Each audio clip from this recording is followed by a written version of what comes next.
Shalom sedang jemaat yang dikasihi Tuhan. Bersyukur pada pagi hari ini kita semua dapat berkumpul bersama untuk memuji dan memuliakan nama Tuhan. Dan mari sama-sama kita berdoa untuk memulai ibadah pada pagi hari ini. Terima kasih Bapa yang baik untuk sepanjang minggu ini Bapa. Kau telah menyertai setiap kami, Kau telah memberkati kami Tuhan, Kau telah memampukan kami Yesus. Dan pada hari ini Tuhan kami siap Tuhan untuk memuji dan memuliakan nama-Mu. Hati dan pikiran kami hanya fokus tertuju padamu Tuhan. Engkau yang urapi Tuhan ibadah kami Tuhan dari awal, pertengahan hingga pada akhirnya. Biarlah Roh-Mu saja Tuhan yang hadir Yesus. Kami juga berdoa Tuhan untuk jemaat yang sedang dalam perjalanan. Engkau yang tibakan di tempat ini dengan keadaan selamat. Terima kasih Bapa, terima kasih Allahku. Inilah doa kami alaskan dalam nama Tuhan Yesus Kristus. Haleluya. Amin. Terima kasih Yesus.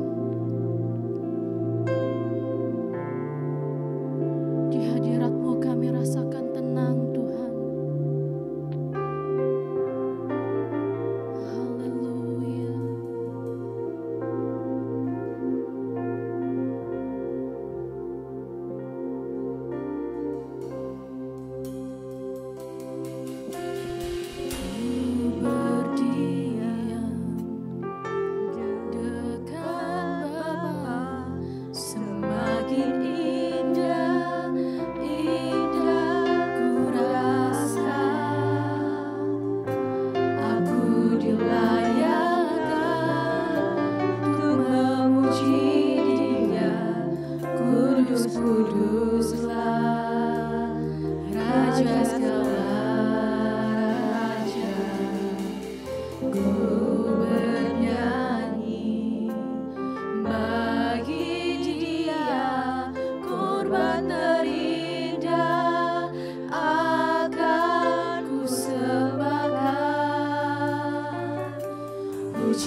sama-sama kita bangkit berdiri dan katakan, nyanyi pujian bagimu Tuhan, pujian bagimu Tuhan, namamu besar dan layak dipuji.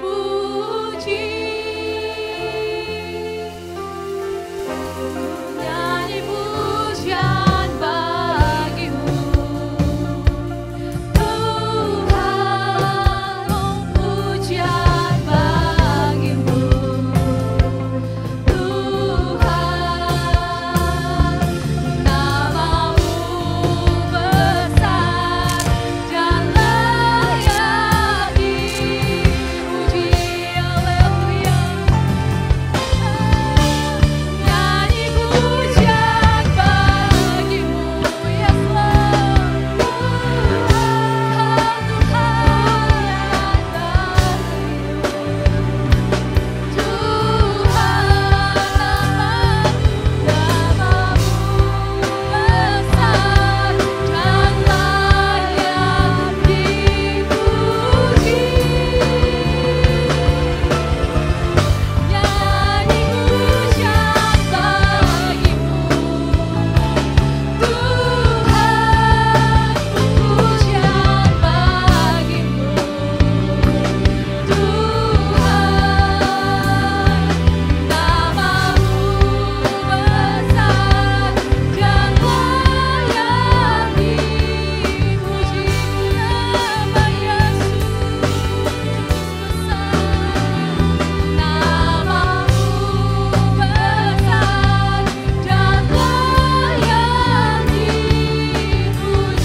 mari kita beri segala pujian dan hormat hanya bagi Yesus.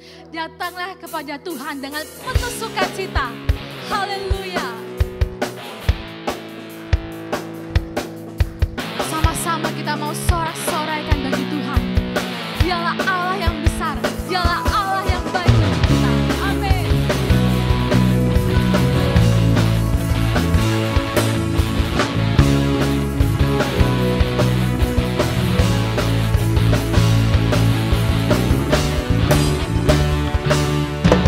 Bersorak-sorai hai umat Tuhan, kudus dan mulialah nama-Nya.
tahu Engkaulah perlindungan bagi kami semua.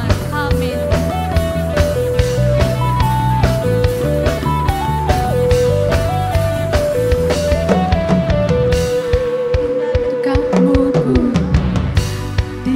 Dekatmu ku aman, hidup dalammu ku menang.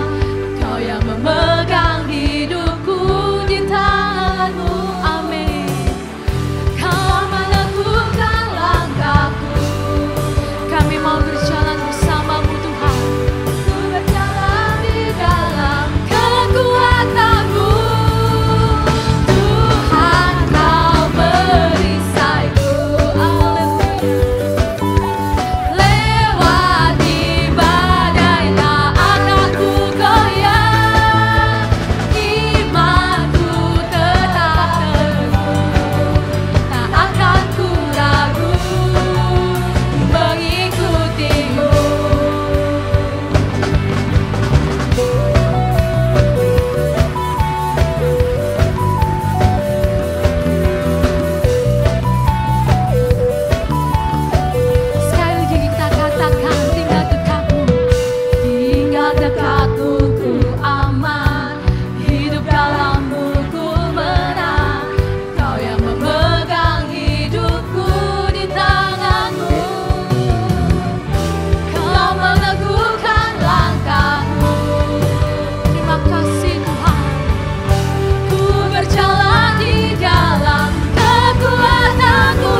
Memuji Tuhan.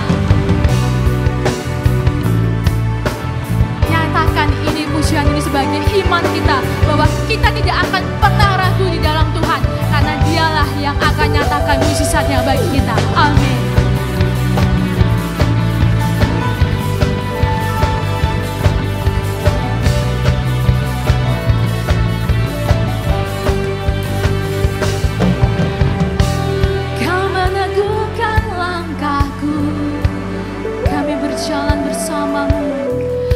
Berjalan di dalam kekuatanmu, kekuatanmu, Tuhan kau perisaiku.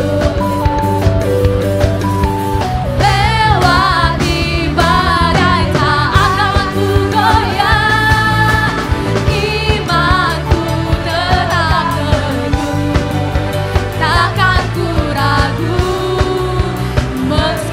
Katakan Tuhan kau perisaiku. Lewati badai tak akan ku goyah, imanku tetap teguh, tak akan ku ragu mengikutimu, tak akan ku ragu mengikutimu.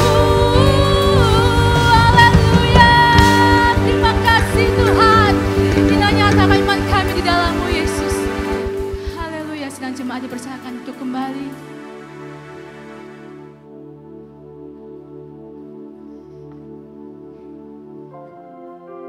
Ya Yesus, Engkaulah penyelamat bagi kami Tuhan.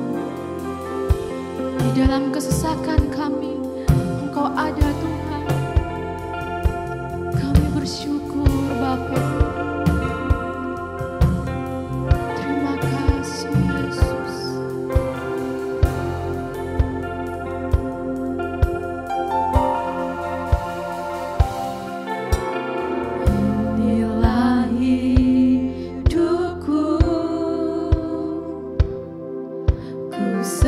Serahkan kepada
Padamu ku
saja katakan pujian ini dengan sungguh-sungguh.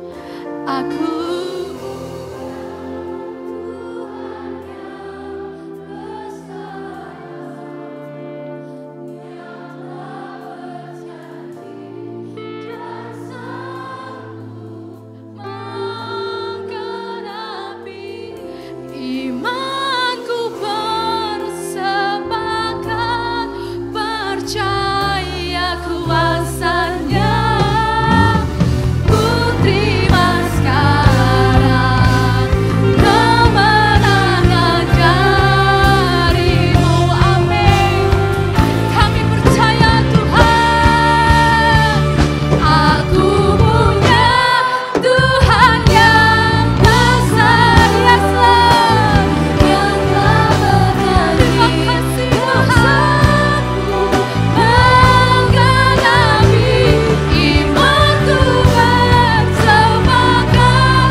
kami menjadi hikmat Tuhan. Terima kasih Bapa, kami siapkan hati dan pikiran kami ke dalam tangan-Mu Tuhan.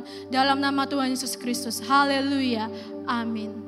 Sedang jemaat dipersilakan duduk kembali.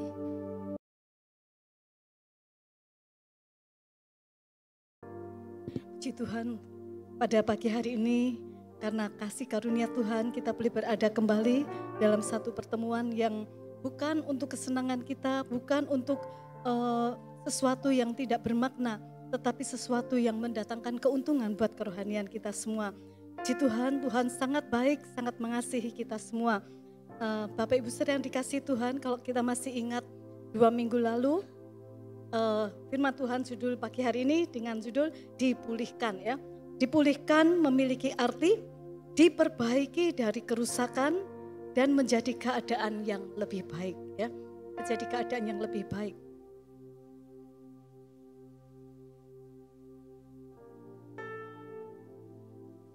Firman Tuhan pagi hari ini, dipulihkan ya, dipulihkan.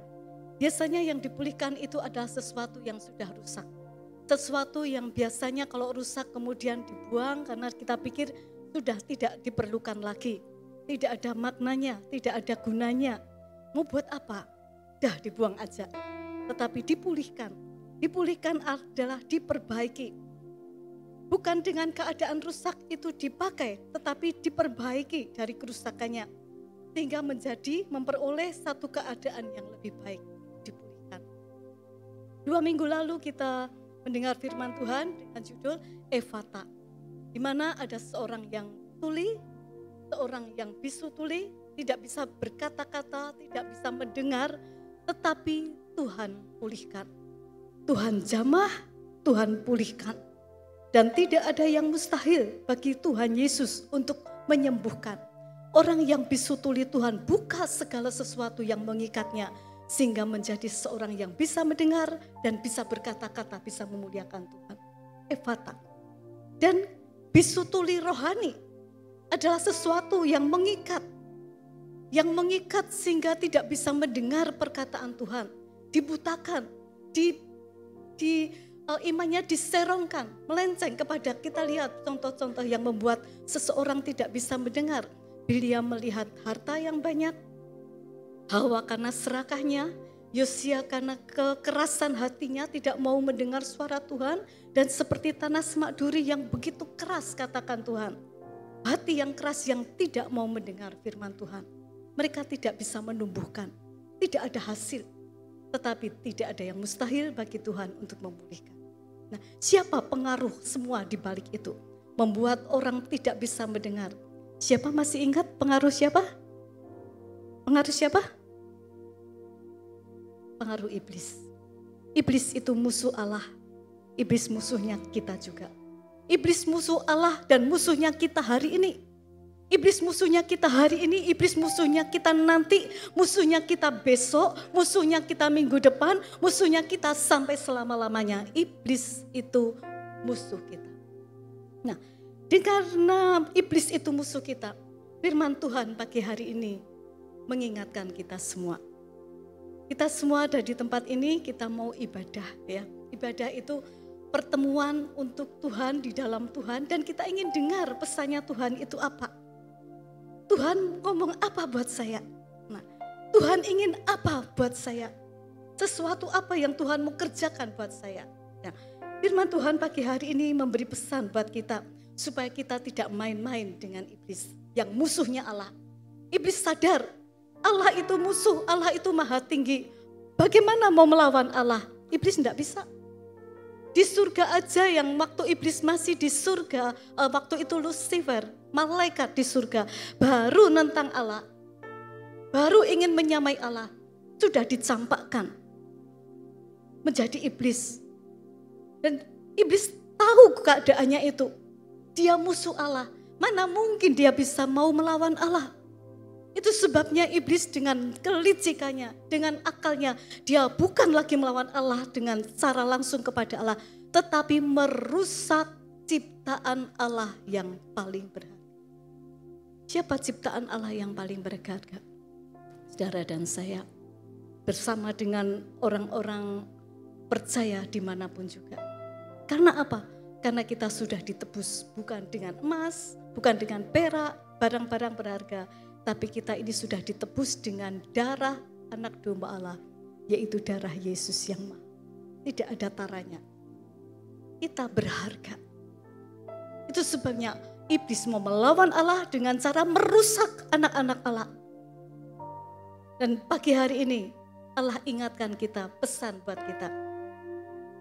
Supaya kita ngerti apa yang dikerjakan oleh iblis. Di dalam 2 Korintus pasal yang kedua ayat yang 11, 2 Korintus 2 ayat yang ke-11, kita akan membaca bersama sebagai ayat pokok kita.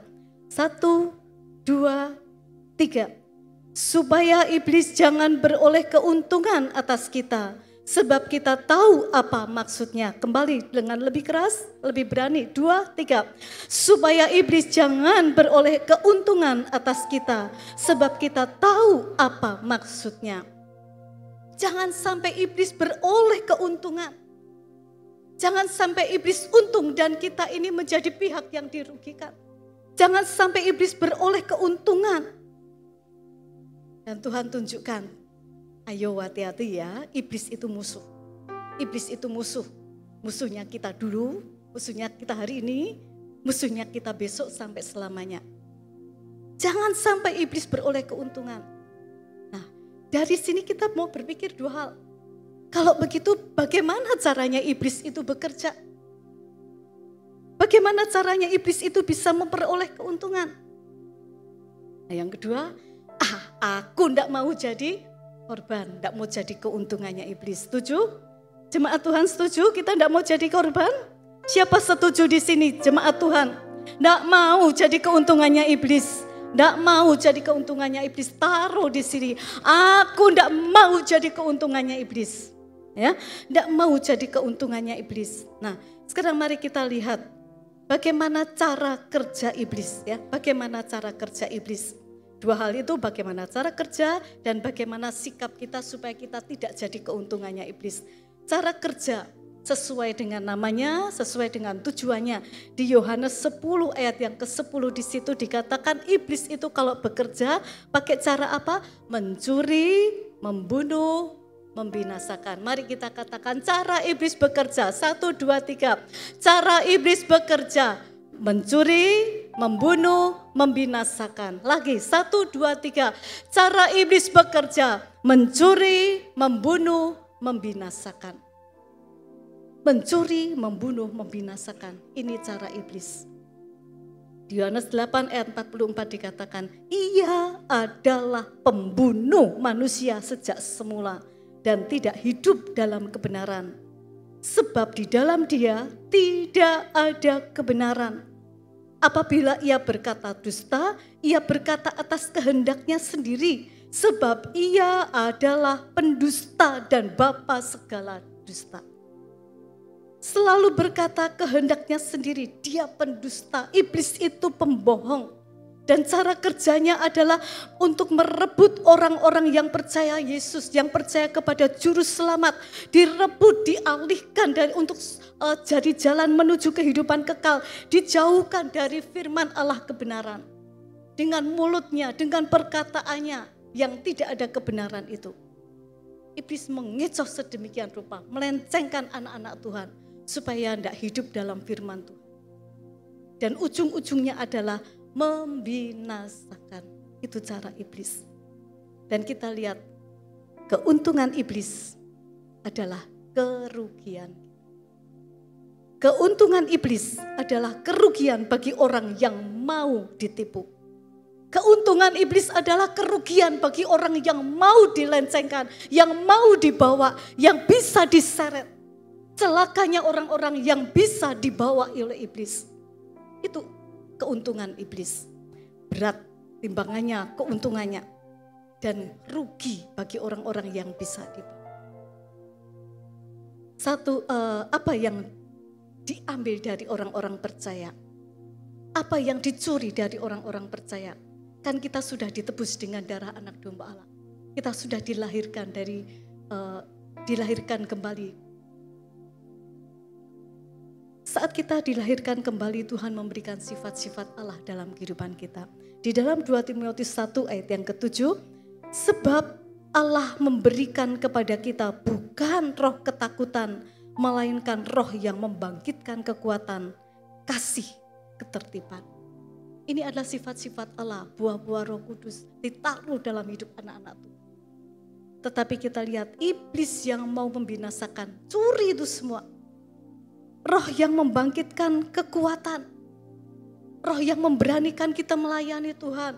Roh yang berani membuat kita berkorban. Roh yang membuat kita berani melakukan apa yang Tuhan mau untuk kita kerjakan. Hidup dalam firman Tuhan. Apa yang diajarkan dilakukan. Sekalipun keadaan itu sepertinya dalam keadaan yang mendesak. Tidak mungkin. Tetapi kita punya keberanian untuk melakukan. Kita disakiti, kita bisa mengampuni. Kita dihina, kita bisa tenang, kita bisa mendoakan. Itu kekuatan dari Tuhan, tidak gampang. Tapi kekuatan dari Tuhan. Tertib, peraturan-peraturan ditaati. Sebagai anak buah tunduk kepada pimpinan. Sebagai orang yang bekerja, taat kepada siapa yang mengatur, yang memimpinnya. Bergereja kita tunduk kepada pemimpin-pemimpinnya. Di sini ada banyak dari anak sekolah minggu diajar untuk mendengarkan guru-gurunya. Anak-anak youth kepada pemimpin-pemimpinnya. Ada semua. Tunduk, tertib. Kita berlalu lintas juga tertib. Ada peraturan. Kita bekerja di luar tertib, ada peraturan. Semua tunduk kepada peraturan. Itu anak-anak Tuhan. Tetapi kita lihat. Iblis mencuri itu semua. Yang baik-baik dicuri. Terus diganti dengan apa? Diganti. Roh ketakutan. Ayo kita melayani Tuhan. Enggak dulu aku takut nanti menyingkirkan yang lain. Ayo kita lakukan ini. Jangan dulu. Nanti aku enggak enak, nanti ada yang tersinggung. Enggak enak, nanti menyakiti dia, nanti begini. Alasan. Tuhan memberikan kita roh berani bekerja buat Tuhan. Bukan takut. Saat ada persoalan kita berani mengampuni. Bukan takut dan sebaliknya menjadi dendam. Kita lihat di sini, iblis mencuri semuanya itu untuk melakukan sesuatu yang jahat. Melakukan untuk membinasakan. Kalau Tuhan berikan kita kekuatan, Tuhan berikan kita kasih, Tuhan berikan kita ketertiban, Tuhan akan berikan kita keberanian untuk menolak dosa. Apa yang dikatakan dosa? Saat ada dosa itu di depan mata kita, roh kasih, roh tertib berani mengatakan tidak untuk itu. Keberanianku hanya untuk memuliakan. Keberanianku untuk melakukan firman Allah. Nah, Bapak Ibu sekalian dikasih Tuhan, iblis bekerja pertama dengan mencuri, membunuh, membinasakan. Hal-hal yang baik yang dari Allah, sifat Allah ambil dari kita semua. Diambil dari orang-orang percaya. Dan yang kedua dikatakan iblis bekerja itu tidak sendiri. Ayan ya, hati-hati. Iblis bekerja tidak sendiri, tetapi bisa berdampak seperti mata rantai, membuat keadaan itu menjadi semakin kacau, tidak berdaya, dan kita lihat ujung-ujungnya adalah membinasakan. Kadang kita berpikir kita takut dengan setan itu saat tiba-tiba ketek, aduh ada setan ini. Nah, kemudian kita berserap dalam nama Yesus, dalam nama Yesus. Kadang kita melihat sesuatu yang, kok kayak angin ya di sini, wah ada setan ini. Kita takut dengan yang seperti itu. Tetapi kita tidak takut dengan setan yang mencuri itu kasih. Kita tidak takut dengan setan yang sudah mengambil kita perhatiannya untuk firman Tuhan. Kita seringkali tidak takut dengan setan yang mengubah karakter kita. Kita akan lihat contohnya di dalam Markus pasal yang kelima, ayat yang pertama sampai 20. Kita tidak membaca semuanya, tapi kita akan siapkan saja di Markus 5.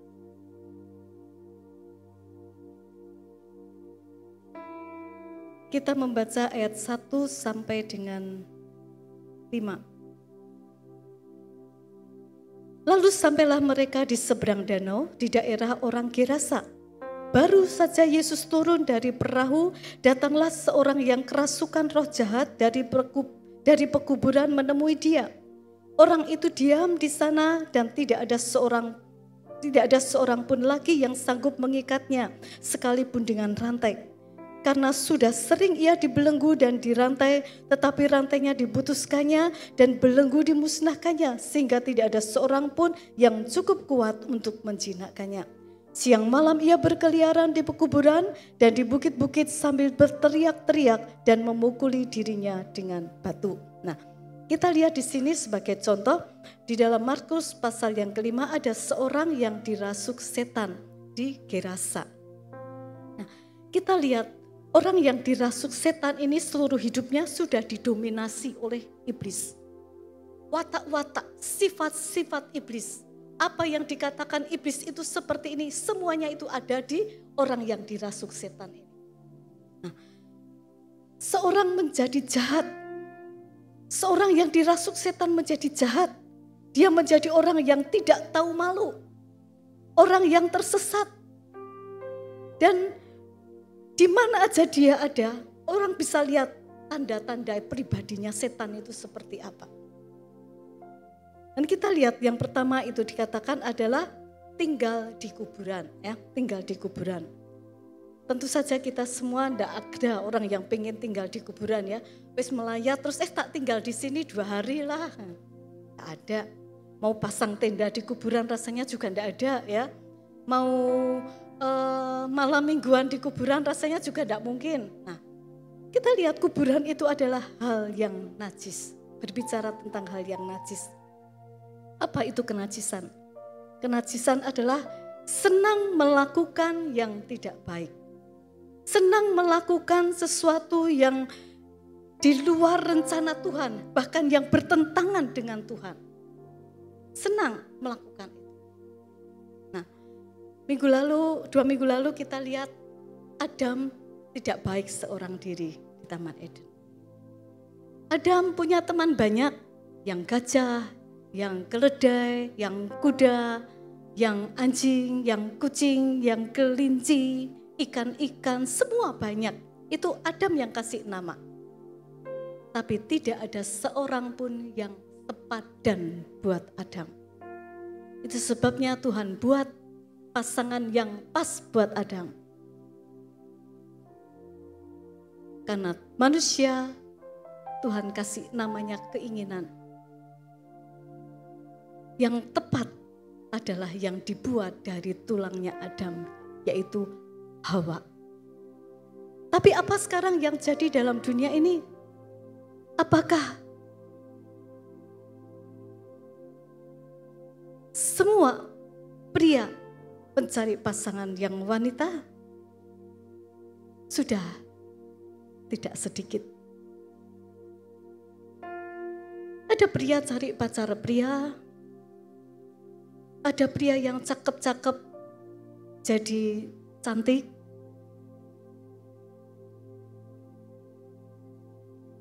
Mereka masuk dalam gereja, minta diberkati, dan kita lihat sudah tidak sedikit ada pasangan homoseks, lesbian melakukan pernikahan di gereja. Pemberkatan bukan sebuah tata cara masuk dalam pernikahan. Pemberkatan adalah sesuatu yang penting menghadap kepada Tuhan supaya persatuan pernikahan itu diberkati. Kehadiran Tuhan ada dalam rumah tangga. Anak-anak yang dilahirkan adalah anak-anak yang keturunan ilahi. Tetapi kita lihat setan, iblis yang mau membinasakan. Iblis musuhnya Allah, tidak bisa melawan Allah. Iblis merusak itu cowok-cowok untuk cari pasangan cowok-cowok. Cinta sama cowok-cowok. Ada homoseks, ada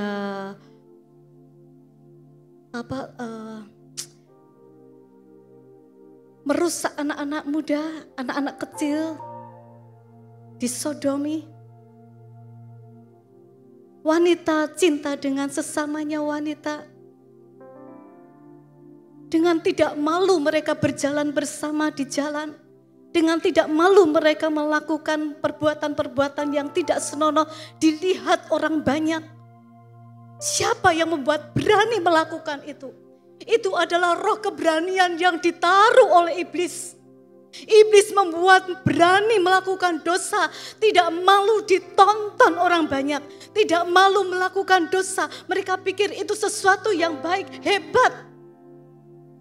Iblis membuat keberanian seperti itu. Jangan sampai kita mau ditipu oleh cara-cara iblis. Perilaku-perilaku yang merendahkan martabat manusia. Mengerikan sekali. Dalam Markus pasal 5 ayat 10-11 dikatakan seorang yang batinnya penuh dengan kebusukan, penuh dengan kesalahan, penuh dengan pelanggaran, pasti akan menemui hukumannya. Mungkin banyak orang sedang berdoa, menjerit kepada Tuhan. Mungkin orang tuanya, mungkin tetangga, mungkin teman, mungkin orang yang pernah dekat, pendetanya, dan kita semua yang melihat. Saat kita melihat hal-hal seperti itu, bukan untuk kita tertawakan, tapi kita harus menaruh kasih kepada mereka. Tuhan ampuni, bawa mereka kembali ke jalan. Kasihan. Yang kedua, orang yang dirasuk setan itu di dalam Lukas 8 ayat yang ke-27 dikatakan tidak berpakaian. Tidak berpakaian. Pagi ini kita semua berpakaian. Untuk apa? Untuk menutupi ketelanjangan. ini orang yang dirasuk iblis tidak malu berjalan di dalam ketelanjangan. Sesuatu yang sangat memalukan. Buat orang Yahudi konsep berpakaian itu adalah sesuatu yang penting. Mereka menentang saat seseorang berpakaian dengan menunjukkan pemaparan tubuh. Itu tidak baik buat mereka. Mereka tidak suka. Nah, kita lihat orang-orang yang tidak bertobat. Yang tidak berpakaian ini menunjukkan orang-orang yang tidak bertobat atau sudah bertobat. Tapi masih mempunyai sifat-sifat duniawi. Di dalam Wahyu pasal yang ketiga ayat yang ke-18, di situ ada sidang jemaat namanya Jemaat Laodikia. Jemaat Laodikia ini sebetulnya diberkati Tuhan. Berkat melimpah. Jemaat ini penuh berkat. Tetapi sayang sudah merubah konsepnya. Seolah justru berkat itu sesuatu yang penting buat dia. Sehingga saat ada berkat-berkat mereka hidup salah. Berkat itu dibelanjakan dengan sesukanya. Berkat-berkat itu menjadikan dia seperti aku orang yang kaya. Uang menjadi nomor satu, kekayaan menjadi yang terutama. Dengan berkat-berkat itu menjadi orang-orang yang lupa melakukan firman Tuhan. Lupa melakukan apa yang Tuhan kehendaki. Seolah ini milikku, ini milikku, ini milikku. Dan mengatakan mereka aku kaya. Mereka mengatakan aku kaya, aku punya ini, aku melayani, aku punya kekayaan. Tetapi di mata Tuhan, Tuhan justru mencela. Aku lihat ketelanjanganmu. Kamu punya pakaian bagus, kamu punya harta, kamu punya ini. Tetapi Allah menegur mereka. Di mataku, engkau telanjang. Merubah fokus, salah, udah salah.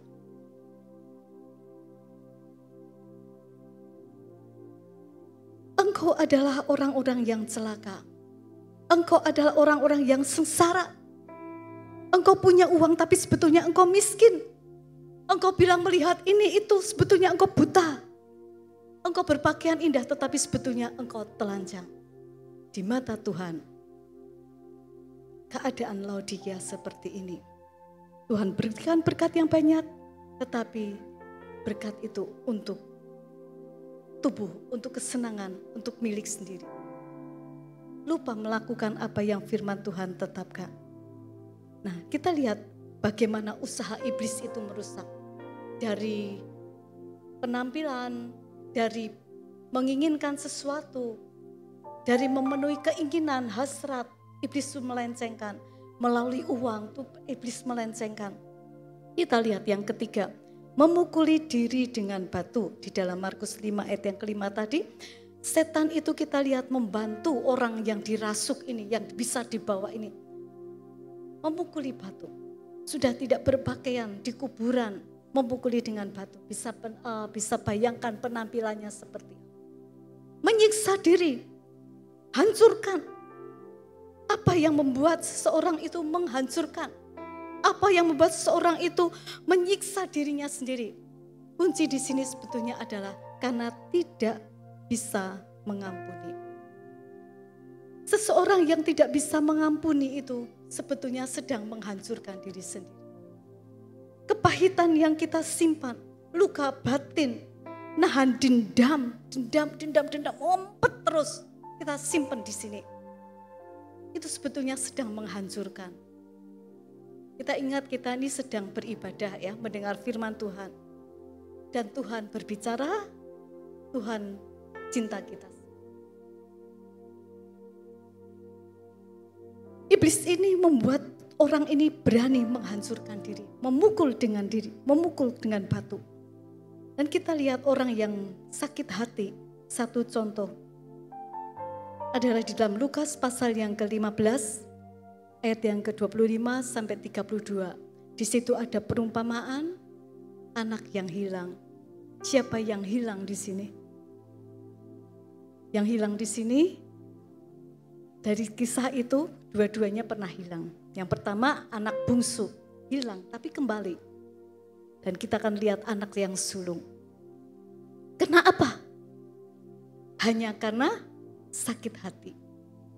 Di dalam ayat yang ke-25, saat kisah anak adiknya ini sedang pergi dan perginya bukan untuk hal yang baik. Dikatakan menghambur-hamburkan kekayaan bapaknya. Dia minta warisan, minta bagiannya, sementara bapaknya itu masih hidup. Sesuatu yang tidak baik. Sesuatu yang tidak baik. Dan dengan uangnya itu dia hambur-hamburkan ke pelacuran, untuk kesenangan-kesenangan dirinya, foya-foya sampai habis. Dan di dalam keadaan yang sudah gembel, seperti mati karena tidak ada apa-apa. Tidak ada makanan sehat, itu sudah jelek sekali. Tetapi dengan tubuh yang berbalut kulit aja, yang compang-camping, yang sudah kotor, yang tidak ada apa-apanya, kembali ke rumah bapaknya. Dan saat bapaknya itu mau menerima si bungsu ini, kakaknya pulang dari ladang mendengar ada apa rame-rame, ada apa tuh sukacita, ada apa tuh rame-rame senang sekali. Kemudian dia bertanya pada pegawai bapaknya, ada apa? Tidak salah ini pegawai menjawab dengan benar. Adikmu yang lama tidak pulang, yang lama pergi itu pulang hari ini. Nah itu bapak senang sekali, bapak buat pesta. Keadaan yang baik, keadaan yang baik, keadaan yang baik. Tetapi di dalam keadaan yang baik itu, sayang, kasih, penguasaan diri, keberanian melakukan baik yang Allah sudah taruh di dalam hati si sulung ini, sempat diambil oleh si iblis. Dan kalau iblis ambil bukan kosong, nol, tidak. Iblis ganti teplok ini dengan sakit hati. Teplok ini dengan iri hati. Teplok ini dengan dendam. Teplok ini dengan pikiran-pikiran jahat. Teplok ini dengan keberanian melawan orang tua. Yang baik hilang. Yang jahat-jahat masuk dalam hati. Jahat banget di bapakku ini. Bertahun-tahun aku melayani bapak. Tidak pernah seekor anak lembu bapak potong buat aku. Ih, memangnya aku anak siapa? Bapak begitu. Ada anak-anak di sini mengatakan bapakku tidak adil. Anak-anak muda, mama aku pilih kasih. Kalau kita masih ada dalam naungan, dalam perlindungan papa mama, itu karena cinta kasih orang tua. Ya, ngucap syukur. Ini anak sulung ini ngomong seperti itu karena nih pikiran baik yang diambil. Dan apa jadinya?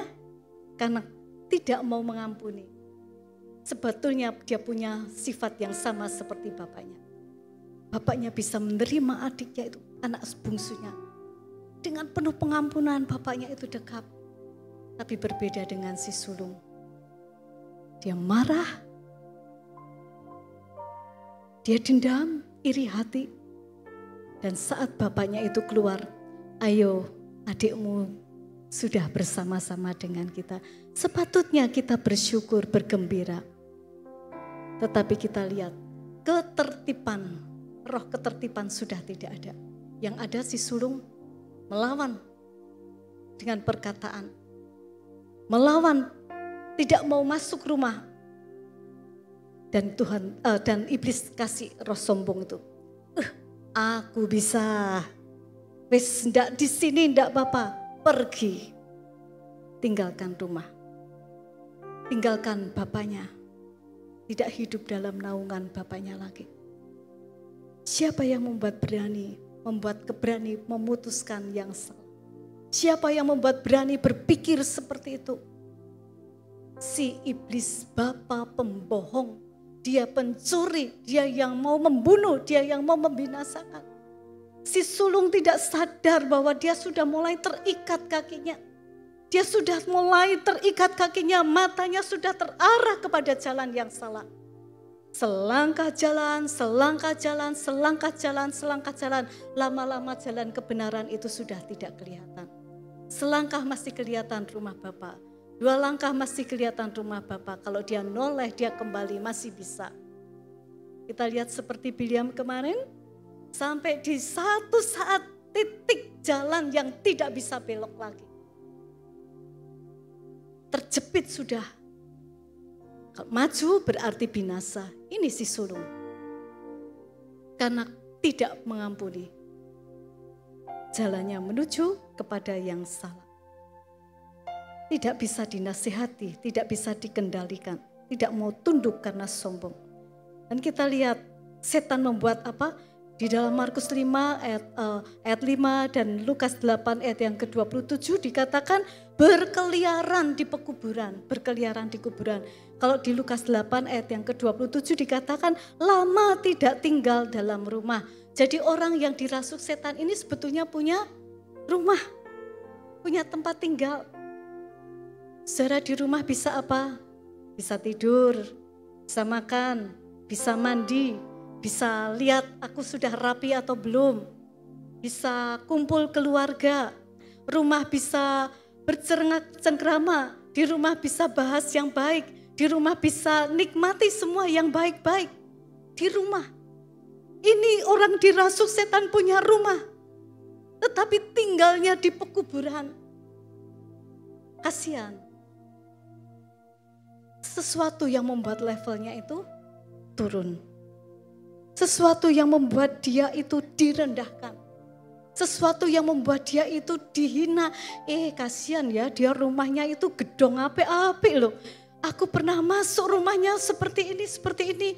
Peralatannya bagus-bagus. Kaya dia. Tapi kok tinggalnya di pekuburan? Dihina. Jadi hinaan. Jadi omongan orang.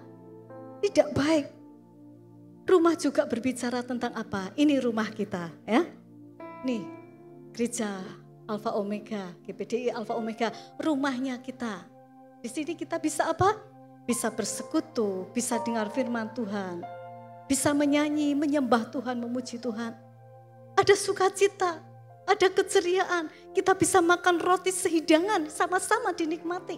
Firman Tuhan dipecahkan, dinikmati. Tapi saat keluar, tinggalkan Tuhan, jauh dari Tuhan, mengerikan sekali hidup di luar. Tidak sepadan. Dirasuk setan karena tindakan-tindakan. Sesuatu yang membuat stres, putus asa, depresi. Kenapa tinggalkan rumahnya yang bagus? Hanya karena tingkat stresnya yang tinggi. Karena depresi, karena beban yang sangat berat. Tidak kuasa, tidak mampu nih pikirannya menguasai persoalan yang sangat berat. Persoalannya gede, mungkin pekerjaan ya. Ini menunjukkan punya rumah ada sesuatu yang besar. Tuhan mungkin berkati dengan pekerjaan yang besar, ada kekayaan yang cukup bagus, yang bisa dinikmati. Atau mungkin seberapa kekayaan itu masing-masing berbeda. Kita lihat berkat ini masing-masing berbeda. Tetapi kita lihat tidak bisa menikmati berkat itu. Tidak bisa menikmati berkat dengan semestinya. Berkat yang seharusnya kita rasakan, kita nikmati. Tapi mungkin karena salah kerja yang salah. Mungkin cara membelanjakannya yang salah. Mungkin kita kurang benar di dalam administrasi dan sebagainya. Sehingga kita mempunyai persoalan yang berat, kita pikiri, sehingga tingkat stres yang tinggi. Dari geleng, lama-lama tidak mau ngomong, ya, tidak mau mandi, tidak mau makan, ngunci kamar, akhirnya jauh. Sangat ironis. Saya kasih contoh Simpson ya. Simpson itu sebetulnya seorang nabi Tuhan, seorang yang diurapi Tuhan. Tuhan kasih kekuatan yang luar biasa, tidak ada yang kayak Simpson. Saat dia tunduk, ikuti peraturan Tuhan, ikuti firman Tuhan. Simson ini dikatakan punya kekuatan yang luar biasa. Dengan tangannya bisa ngangkat pintu gerbang. Dengan tangannya bisa membunuh singa-singa. Dia bisa membunuh musuh-musuh dengan kekuatan yang luar biasa. Tetapi satu saat, karena Simson tidak bisa nahan nafsunya. Tidak bisa nahan nafsunya. Simson mulai menjadi punya badan yang gede, keker, tapi sayang. Bisa ditangkap oleh musuhnya hanya karena tidak bisa menahan nafsunya. Hanya dikuasai iblis, hanya karena dikuasai iblis. Badannya keker, tangannya gede, tapi matanya bisa dicungkil. Musuh bisa mencungkil mata Simson dari tubuhnya yang besar itu. Dan tidak cuma di situ, dibuat lelucon itu bagi musuhnya. Saat pesta tuh si Simson suruh melawak di depan mereka. Satu penghinaan yang sangat besar. Yang dulunya orang takut kepada Simson, sekarang orang bisa tertawa-tertawa. Lihat ini, sudah diserahkan kepada kita. Mereka memuja kepada berhalanya, kepada Allah-Allahnya. Mengatakan ini yang dulu kita takuti sekarang sudah diberikan buat kita. Ayo Simson melawak, ayo putar sana, ayo begini, ayo begini. Sesuatu yang sangat ironis sekali. Kalau Tuhan berkati kita, kita menikmati dengan ucapan syukur. Belajar mengucap syukur untuk segala yang Tuhan berikan bagi kita. Iblis juga merubah fisik. Di dalam Markus 5 kembali ayat 4 dikatakan mampu mematahkan rantai. Sudah dirantai putus, sudah dirantai putus, sudah dirantai putus. Satu kekuatan fisik yang sangat besar. Begitu ganas, agresif sekali. Dan bukan cuma kuatnya aja, tetapi dampak-dampaknya, kerugiannya ini. Apa yang di sini kita lihat? Iblis itu mau membuat keberanian, melakukan, tidak tanggung-tanggung. Coba kalau kita lihat berita akhir-akhir ini, tingkat pembunuh diri, siapa yang membuat orang-orang berani bunuh diri? Belakangan ini sepertinya kayak rame-rame. Seseorang bunuh diri berempat ya, bapak ibu kemudian dengan 2 anaknya, bisa-bisanya ya. Mereka mengatur sedemikian pula, kemudian itu gandengan ya, tangan diikat, dijadiin satu, kemudian terjun rame-rame dari apartemen tingkat tinggi. Begitu berita didengar, berita dibaca, datang lagi hal yang sama. Datang lagi hal yang sama, datang lagi hal yang sama. Siapa yang membuat keberanian seperti itu? Iblis. Bukan dari dirinya, iblis. Kita perlu tahu tipu daya iblis. Cara kerja iblis sangat jahat. Bukan cuma itu, sekarang kita lihat cara kerja iblis itu berkelompok. Berkelompok ini membuat situasi itu seolah menjadi semakin kacau. Keadaan semakin jahat, bingung. Begitu ada celah di situ iblis bekerja, rombongan kerjanya. Itu iblis, orang yang dirasuk setan di Gerasa ditanya, siapa namamu? Legion. Artinya banyak, ribuan. Ngeri. Bukan cuma satu. Iblis tidak mau kerja, biar curang tok. Nah, habis curang pasti ada tipu. Habis tipu nanti kerja lagi. Ini apa? Mencuri. Nah, rombongan dari celah yang sedikit. Dari sifat mementingkan diri mungkin ya. Di rumah tangga, suami istri, salah satunya egois mungkin mementingkan diri. Pokoknya ini, pokoknya ini, pokoknya ini. Kemudian kasar, ya kasar. Balas dengan kemarahan. Nih, yang pasangan marah. Marah, dendam. Lawan lagi, kamu berani sama aku, sombong, timbul. Jadi segala roh jahat itu masuk merusak. Sampai akhirnya menuju kepada perceraian. Kepahitan saat tidak bisa mengampuni. Akhirnya balas dendam. Balas dendam. Benci, pertengkaran, pembunuhan, lanjut terus. Mungkin juga perceraian di situ. Perzinahan. Mata rantai terus. Dari gaya hidup yang salah kita bisa lihat. Dari moral yang tidak baik mungkin tidak bisa diterima dalam pekerjaan. Tidak ada penghasilan. Akhirnya mencuri. Hutang tidak mau bayar. Berani melawan, korupsi. Stres, berujung bunuh diri. Terus. Gampang punya keinginan. Orang tetangga punya ini, punya itu. Pengen. Tidak pernah puas dengan apa yang dipunyainya. Tetapi mau beli tidak bisa. Nipu. Barang dikirim mungkin tidak dibayar. Siapa yang bikin berani seperti itu? Kasus sekarang macam-macam. Siapa yang bikin berani? Iblis. Licikan. Berani melakukan yang jahat. Dan iblis itu perusak masa depan yang baik. Perusak masa depan yang baik. Dia yang memberikan hawa nafsu itu begitu gampang murup ya. Kemudian mabuk-mabuk. Obat. Ada aja cara akalnya ngoplos ini, ngoplos itu. Membuat semakin hawa nafsu itu semakin panas membara. Tidak sedikit orang yang mati karena obat. Siapa yang membuat itu? Tidak kapok-kapok.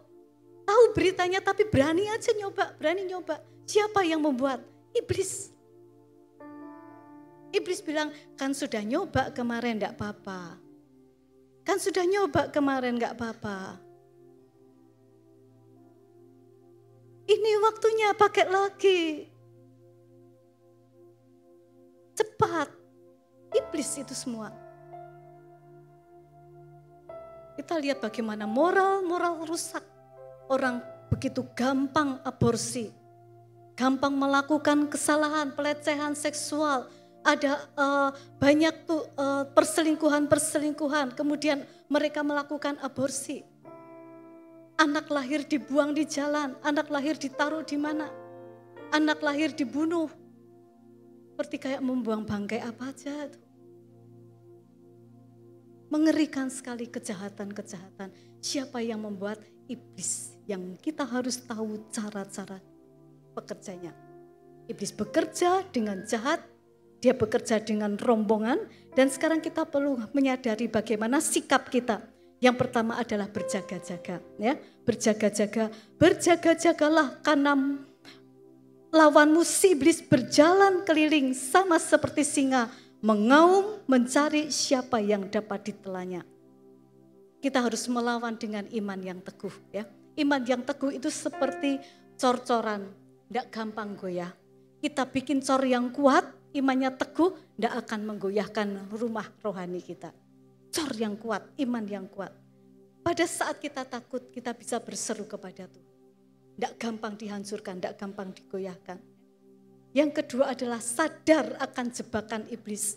Mungkin iblis berbicara dengan tipu dayanya. Kamu wis dosane berat, tidak bisa diampuni. Wis terus kayak aja. Itu tipuan iblis. Kamu kan wis murtad, tidak mungkin masuk surga. Tidak masuk surga mau ngapain? Wis pasti masuk neraka. Dosa tidak apa-apa. Itu iblis. Siapapun yang berbicara seperti kita, kepada kita seperti itu. Mau orang tua, mau orang pinter, mau orang yang kita segani, mau orang yang pangkatnya tinggi. Kalau bukan firman Tuhan kita harus tolak itu. Jangan percaya sama perkataan iblis yang menyesatkan, yang membunuh, yang membinasakan. Apapun alasannya. Kamu ini orang yang sudah paling menjijikkan, sudah deket sama neraka, udah terus kayak tidak. Selagi kita masih bisa bernafas, masih ada kesempatan bagi kita untuk ampuni. Tanya. Dan yang ketiga kita lihat di dalam ayat yang ke-6 dari Markus pasal yang ke-5, kita membaca, ketika ia melihat Yesus dari jauh, berlarilah ia mendapatkannya lalu menyembahnya. Dan dengan keras ia berteriak, apa urusanmu dengan aku, hai Yesus, anak Allah yang maha tinggi?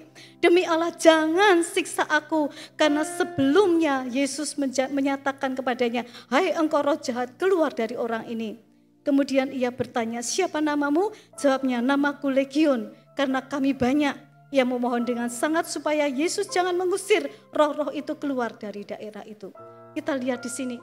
Ini yang berkata seperti ada orang yang dirasuk setan tadi. Lihat Yesus tersungkur dan minta, jangan bunuh aku, jangan siksa aku, jangan siksa aku, jangan usir aku. Yang berkata setan, setan di dalam orang itu, legion di dalam orang itu berkata, jangan siksa aku. Lah kalau ada orang-orang yang mau digiring, disesatkan setan. Setannya aja takut disiksa. Tapi setan ngompori orang-orang, ayo disesatkan, dibawa kepada perbuatan-perbuatan dosa. Ayo jangan takut dosa, jangan takut dosa, jangan takut dosa. Masa cuma seperti itu, masa cuma seperti itu? Masa kamu cuma beraninya itu? Ini legionnya macam-macam setan kerja. Kita mau berpikir sekarang. Satu, berjaga-jaga, jangan jatuh, kuat imannya. Yang kedua, jangan mau ditipu dengan cara akal ilicik iblis. Iblis bilang tidak bisa diampuni, tidak, pasti bisa. Yang ketiga kita lihat, iblis aja takut disiksa. Iblis takut disiksa. Penyiksaan iblis itu sudah pasti ada. Iblis bilang, belum waktunya. Memang belum waktunya. Untuk secara umum, iblisnya takut. Kita harus lebih pandai dari iblis ya. Kita harus tidak mau ditipu oleh iblis. Supaya iblis tidak beroleh keuntungan dari kita. Jangan sampai kita ini dirugikan. Kalau iblis untung kita rugi. Tidak mau. Yesus sayang kita semua. Sayang kita semua. Yesus tidak mau seorang merasakan rugi dibawa oleh iblis. Saat Yesus datang kali kedua nanti akan ada kebangkitan. Orang-orang yang percaya, yang mati dalam Tuhan, nanti bangkit. Mana? Surga. Kumpul dengan Tuhan. Iblis akan diikat 1000 tahun. Dan lama setelah 1000 tahun itu akan ada lagi kebangkitan. Buat siapa? Buat orang-orang yang ini ikut iblis. Dan nanti kemana? Ya kumpul sama bapak pembohongnya itu. Kumpul sama iblis. Nah kalau pagi hari ini kita diingatkan, jangan sampai iblis beroleh keuntungan dari kita. Itu cinta kasih Tuhan. Benar? Benar? Amin ya. Cinta kasih Tuhan buat kita. Jangan sampai kita jadi keuntungannya iblis. Dan kalau kita lihat ayat seterusnya tuh dibilang,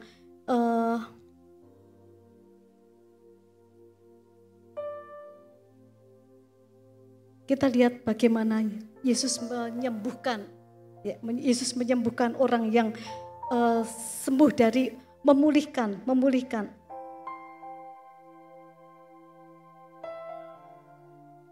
Ayat Markus 5 ayat 15 kita lihat, mereka datang kepada Yesus dan melihat orang yang kerasukan itu duduk, sudah berpakaian, sudah waras. Orang yang tadinya kerasukan legion itu sudah duduk, sudah waras, sudah berpakaian. Puji Tuhan, ada sukacita di rumah itu. Orang yang tadinya keliaran keluar di kuburan, najis, hidupnya kotor, dirasuk setan macam-macam. Omongannya stres, teriak-teriak, perkataannya tidak baik. Hidupnya najis, tinggal di kuburan. Pikirannya jahat, bisa jadi waras. Karena Yesus. Tidak ada yang mustahil bagi Yesus. Jadi kalau iblis berkata tidak bisa diampuni, itu adalah bohong. Kita tidak percaya kepada perkataan iblis. Tetapi kita mau percaya kepada perkataan Yesus yang sanggup mengubahkan kita. Yesus luar biasa, Yesus bisa menyembuhkan. Kalau Yesus bisa menyembuhkan, Yesus bisa memulihkan orang yang dirasuk legion yang banyak itu. Saya percaya di sini tidak ada yang seperti ini, legion. Kita belum sempurna, tidak ada yang sempurna. Kita punya kesalahan-kesalahan. Tapi kita mau, aku tidak mau jadi targetnya iblis. Kalau Yesus sanggup lepaskan orang itu dari legion, Tuhan sanggup lepaskan aku saat ini. Apakah untuk keselamatan kita akan malu bila kita tinggalkan dosa kita? Apakah kita akan malu tinggalkan kesalahan kita? Apakah kita akan malu untuk bertobat? Demi keselamatan kita. Demi keselamatan kita supaya kita bisa masuk dalam surga yang memang dosa itu ada upahnya. Maut. Tetapi saat kita bertobat, Tuhan akan. Tapi seberapa? Apakah cukup dengan berkata Tuhan aku ampuni? Ada sesuatu yang harus dibayar. Ada seorang anak melakukan pelanggaran sehingga membuatnya dia harus masuk dalam pengadilan. Dan saat di dalam pengadilan, jaksa membacakan tuntutannya, membacakan dakwaannya, pelanggaran-pelanggaran ini dikatakan. Kemudian hakim bertanya, benarkah yang dikatakan pendakwa jaksa tadi kamu lakukan? Si anak, benar Pak Hakim. Saya minta maaf, saya minta ampun, saya tidak mau melakukan lagi. Kemudian hakim itu harus mengetok. Berarti setiap pelanggaran harus ada hukuman. Tapi kita lihat apa yang dikerjakan oleh hakim itu. Dari kursinya hakim ini turun, dia lepaskan baju hakim ini, dia datang ke anak yang melakukan pelanggaran, ke anak yang seharusnya terima hukuman itu. Hakim tadi sudah membacakan tuntutannya, denda atau kurungan sekian. Di kursi itu, hakim membayar dendanya. Dengan kata lain, aku sudah bayar lunas dendamu ini. Yesus tahu denda apa yang harus dibayar atas dosa-dosa kita. Upah dosa itu maut. Tetapi apa Bapak Ibu Saudara dikatakan? Kasih, karunia Yesus Tuhan kita. Kita bisa hidup saat ini hanya oleh karena kasih Yesus, kasih karunia. Mari kita membaca bersama tiga ayat ini. Roma 6 ayat yang ke-23. 1, 2, 3. Sebab upah dosa ialah maut, tetapi karunia Allah ialah hidup yang kekal dalam Kristus Yesus Tuhan kita. Sama seperti anak tadi mendapatkan ganti dari hakim itu. Yesus mau lepaskan jubahnya. Ya Allah, tetapi tidak menganggap kesetaraannya sebagai Allah. Sesuatu yang dipertahankan. Rela turun ke dunia. Dalam kemanusiaannya, dia menderita, mati di salib buat kita. Darahnya nebus dosa kita. Kita baca ayat Efesus pasal yang kelima ayat yang ke-8, 2, 3. Memang dahulu kamu adalah kegelapan, tetapi sekarang kamu adalah terang di dalam Tuhan. Sebab itu hiduplah sebagai anak-anak terang.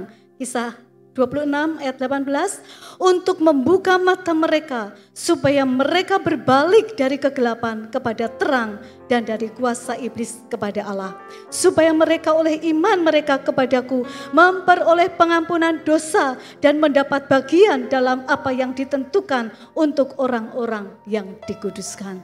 Puji Tuhan, berikan kemuliaan bagi Tuhan Yesus yang sudah mengasihi kita, yang sudah turun ke dalam dunia, yang mau membayar dosa-dosa kita. Kita tidak bisa mengerjakan keselamatan itu dengan kekuatan kita sendiri. Apa yang kita punyai itu tidak sanggup melepaskan kita dari dosa. Harta kita tidak mungkin, nama kita tidak mungkin. Kita butuh sesuatu kekuatan yang dari luar. Seperti hakim tadi. Dan dia adalah Yesus yang mati buat kita. Kita mau berterima kasih untuk segala kebaikan. Haleluya. Makasih Yesus.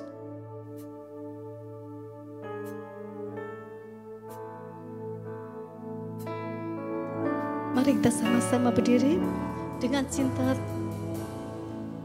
Ku cinta Kau,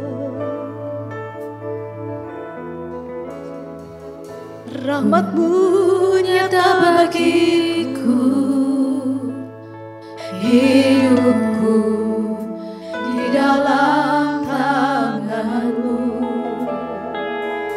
Sejak pagiku terbangun sampai ku terbaring, ku nyanyi kebaikan-Mu Tuhan.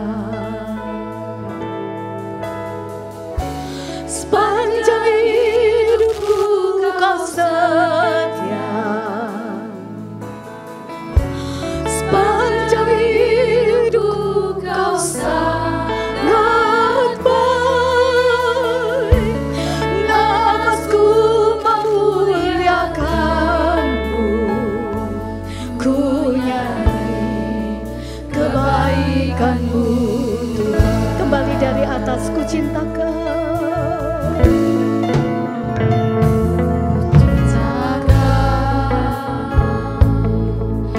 Rahmat-Mu nyata bagiku, hidupku di dalam tangan-Mu. Sejak pagiku terbangun sampai ku terbaring, ku nyanyi kebaikan-Mu Tuhan. Sepanjang hidupku Kau setia, oh haleluya. Sepanjang hidupku Kau sangat baik. Nafasku memuliakan-Mu, ku nyanyi kebaikan-Mu.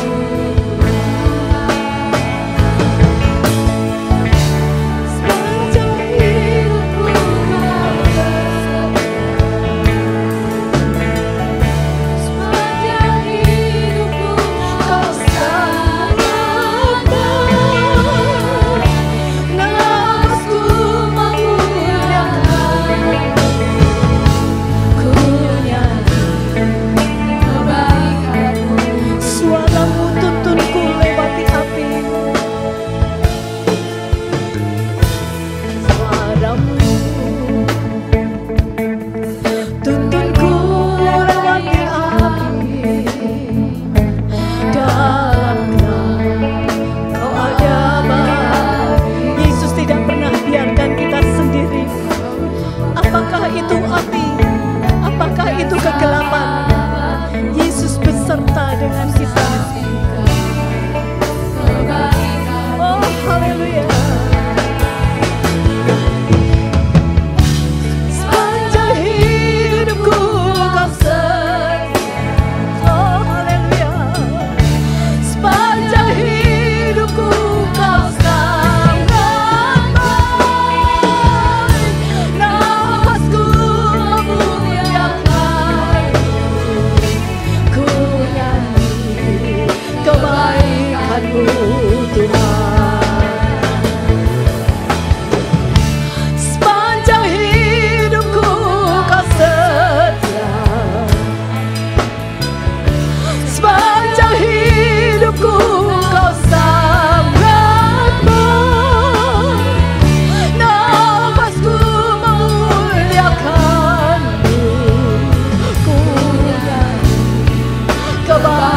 kebaikan-Mu Tuhan.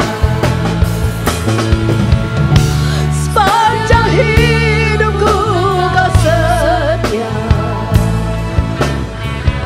sepanjang hidupku Kau sangat baik. Nafasku memuliakan-Mu, ku nyanyi kebaikan-Mu Tuhan. Bapak Ibu Saudara yang dikasihi Tuhan, mungkin lagu ini kata-katanya tidak bisa persis hafal dalam hati kita. Tapi coba renungkan betapa besar kasih Tuhan. Yesus yang adalah Allah telah relakan semuanya, tinggalkan dia. Dan jadi manusia, hanya tidak berbuat dosa. Di dalam tubuhnya yang tidak berdosa, dia harus mati di kayu salib. Hanya apa? Karena matanya tertuju kepada kita, masing-masing kita. Satu persatu ini dilihat Tuhan Yesus ada di matanya. Kalau kita lihat mata Yesus, tersirat perkataan, "Untukmu aku mau mati." Percayalah, aku sudah bayar itu dosamu. Pulanglah sekarang seperti orang yang sudah sehat. Pulanglah sekarang berpakaian, waras, sehat, tinggal di rumah. Nikmati rumah Tuhan, nikmati bait Allah. Kita mengucap syukur buat perbuatan Allah yang luar biasa besarnya. Kasih setianya buat kita. Nyanyi pujian ini kembali nanti, mohon Ibu Trihadi untuk maju dalam doa. Sepanjang hidupku Kau setia, sepanjang hidupku Kau sangat baik. Nafasku memuliakan, ku nyanyi kebaikan-Mu. Sepanjang hidupku, sepanjang hidupku Kau sangat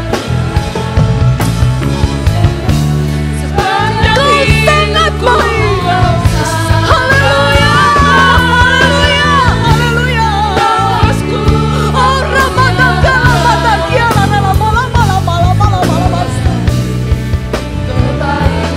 Ramadaki, lala, masiki, lala, mala, mala, mala, mala, mala. Yesus, kuasa-Mu bekerja. Lepaskan kami dari ikatan dosa. Lepaskan kami dari kebiasaan-kebiasaan dosa.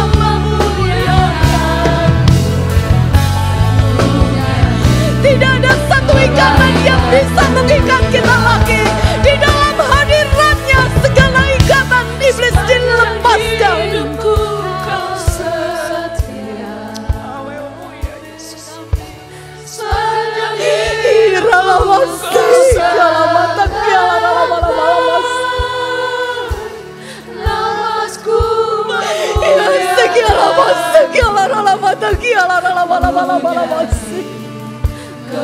Bebas, bebas, bebas, bebas.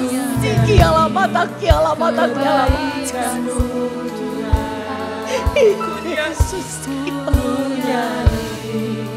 kebaikan. Haleluya, haleluya.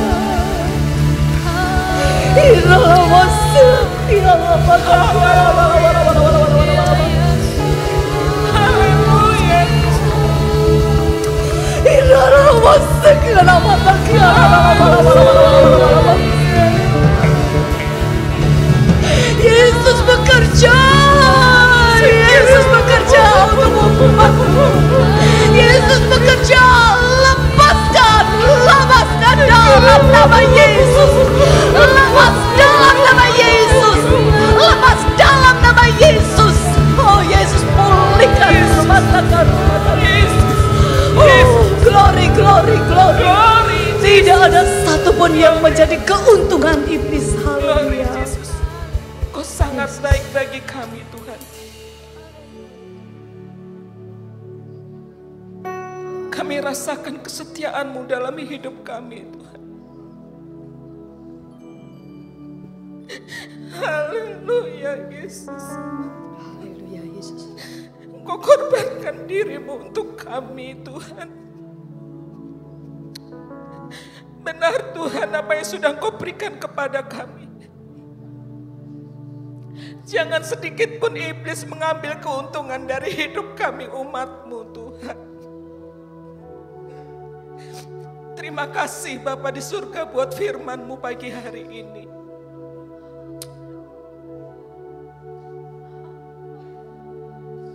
Di hidup kami yang belum sempurna, pulihkan kami semua Tuhan. Kami yakin, kami percaya dengan kasih anugerah yang Tuhan berikan kepada kami semua Tuhan.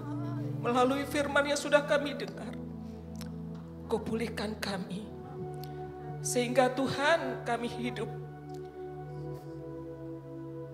dengan berpakaian yang indah, yaitu sesuai dengan ajaran yang Tuhan berikan kepada kami. Kami boleh menerima kemenangan, kami hidup di dalam kemenangan yang datangnya daripada Tuhan. Terima kasih Bapa. Terima kasih buat firman yang sudah Engkau berikan kepada kami Tuhan. Biarlah apa yang menjadi pesan-Mu bagi kami, Kau akan terus memulihkan hidup kami. Sehingga ya Tuhan, hidup yang berkemenangan menjadi bagian kami. Kami boleh menjadi berkat, dan Kau akan terus memberkati kami di tempat ini, di rumah Tuhan. Kami boleh bersama-sama Tuhan memuji, mempermuliakan nama-Mu. Di jam-jam ibadah yang sudah Tuhan berikan Tuhan, biarlah kami datang bersama-sama Tuhan menghampiri-Mu. Sehingga berkat Tuhan itu tidak akan ada satupun yang dicuri oleh ya Tuhan iblis, sehingga kami boleh terus menerima kemenangan daripada Tuhan. Terima kasih Bapa, terima kasih buat persekutuan yang indah, buat firman-Mu yang luar biasa Tuhan nyatakan bagi kami. Dan kami yakin, kami percaya Tuhan, berkat Tuhan itu akan menjadi ya Tuhan kekuatan bagi hidup kami. Kami akan menjadi berkat, dan Tuhan akan memberkati kami semua. Dalam nama Tuhan Yesus Kristus kami sudah berdoa dan mengucap terima syukur. Terima kasih Tuhan, terima kasih Bapa yang baik. Terima kasih buat kasih-Mu. Engkau rela turun menyelamatkan kami. Engkau sangat mengasihi umat-Mu, memulihkan setiap kami, supaya hidup kami memperkenan hati-Mu. Berkati umat-Mu, berkati milik-Mu. Mereka pulang dengan dipuaskan. Engkaulah pemuas dahaga kami. Segala hormat kemuliaan bagi-Mu. Terima kasih Tuhan, terima kasih. Sekarang saudaraku yang dikasihi Kristus, kita pulang dengan bawa berkat Allah Bapa, kasih sayang Yesus Kristus, dan persekutuan di dalam Roh Kudus, yaitu di dalam nama Tuhan Yesus Kristus. Hari ini sampai Maranatha, Tuhan datang yang kedua kali. Semua yang percaya katakan amin. Tuhan berkati.